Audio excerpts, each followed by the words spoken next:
when you think the situation cannot be any worse than it is, with reference to the affairs of the Republic of Ghana, then you wake up to something of this magnitude. How is this possible? How can this be happening in a country that has a government, that has institutions? Now, from the narrations given by the Honorable Member for Yape-Kusogo, John Jinapo, and Ben, it is clear that there is a cabal that is profiting at the expense of Ghanaians. I mean, ECG. We all remember the fiasco to do with PDS, which cost us $190 million. And to think that after that debacle, where a condition precedent was changed to a condition subsequent, a bank guarantee was changed to an insurance guarantee under the auspices of the office of the Vice President.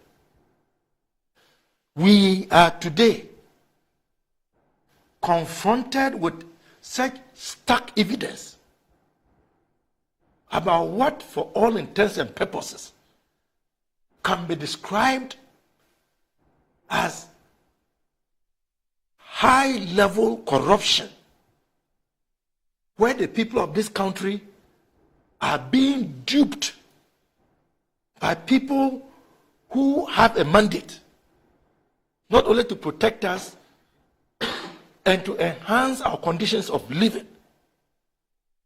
I mean, what else cannot happen? Indeed, when they say it is possible, it is indeed possible. Who would have thought that this could be happening?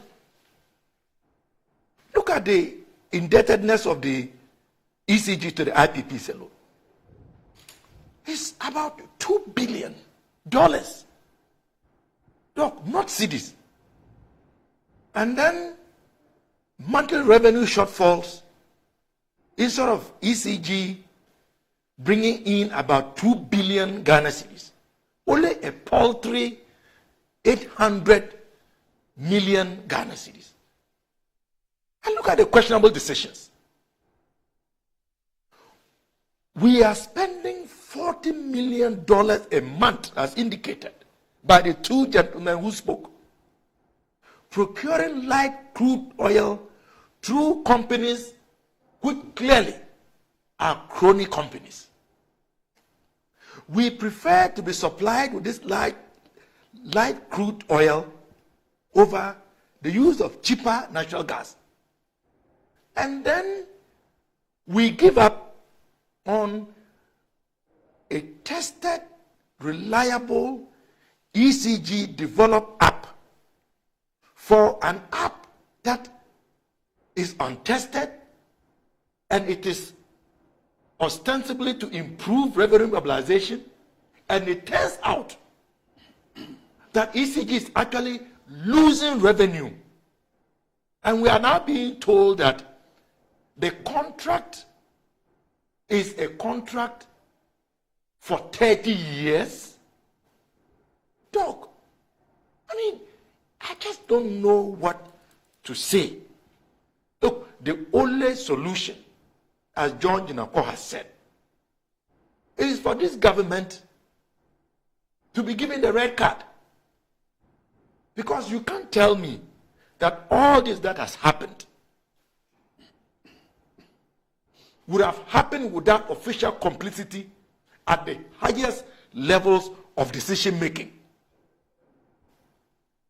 I mean, just look at the issues of conflict of interest, potential corruption, it is obvious, inefficient resource allocation and wastage, lack of transparency and accountability.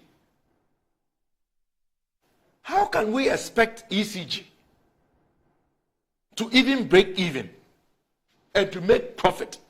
And ECG, before the NPP took over the reins of governance of this country, was making a profit. What was it that was being done which was right?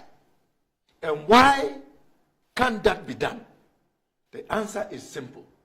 Those in charge of the affairs of state today are there to loot public resources for their own private and personal gain. Indeed, look, there has to be a thorough audit and investigation. ECG must be audited. There ought to be an investigation. We need to implement a transparent procurement process with regards to this new app that we are talking about. I am sure it was sole sourced. Yes, it was. And this is a government that hoodwinked Ghanaians when it was in opposition, that sole sourcing was going to be a thing of the past. Rani, go and check the records. In the history of Kwame Nkrumah's Ghana, the NPP government under Akufo-Addo and Bawumia has awarded the most sole source contracts ever.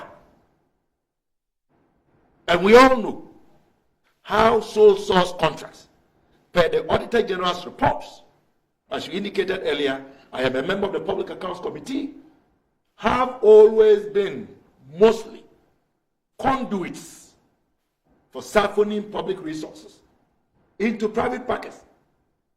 So, as the NDC and John Mahama have indicated, and I was happy that John Jinapor reiterated, if we are given the mandate to govern this country, which we believe we will conduct an audit, we would investigate, we would ensure transparency in procurement processes, we will put in place measures to optimize energy sourcing and pricing strategies. And of course, we must promote good governance and accountability. As we sit, none of this can happen under this current dispensation because they are in on it. These are not matters that can be orchestrated by some small fishes. The head honchos, those manning the affairs of this republic, must be held responsible for the fleecing of our collective resources into private pockets. Which are the companies? Which company is supplying this $40 million a month crude? How was that company selected? Who are the beneficiary owners of that company? Who are those behind this app? How was the company selected?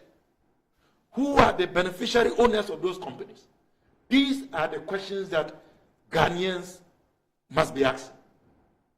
Well, it is only about 80 or so days to an election when Ghanaians have a choice to continue with this large-scale, broad daylight thievery of our collective resources by a few greedy and selfish individuals, or to cause the change so that we can hold them accountable. There must be accountability. This cannot pass just like that. I am so frustrated, but I feel powerless. The day of reckoning is surely going to come. This is terrible. It's terrible. There is no other way to put it.